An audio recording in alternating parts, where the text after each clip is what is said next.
In an exciting development for automotive enthusiasts, Lotus has officially unveiled the 2025 Emira Turbo SE, powered by a robust 400 horsepower four-cylinder engine sourced from AMG. This new variant aims to offer a thrilling driving experience while competing directly with the existing supercharged V6 model.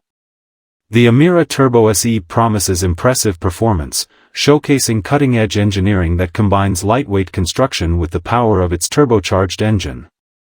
With this new addition to the lineup, Lotus is set to enhance its reputation for delivering dynamic and exhilarating sports cars. Expectations are high as the Emira Turbo SE is designed to deliver agile handling and a refined driving experience, catering to both track enthusiasts and everyday drivers alike. As Lotus continues to innovate, the automotive world eagerly anticipates how this new model will perform on the road and track, positioning itself in a competitive market of high-performance vehicles. Stay tuned for more updates on this remarkable sports car as it gears up for its launch.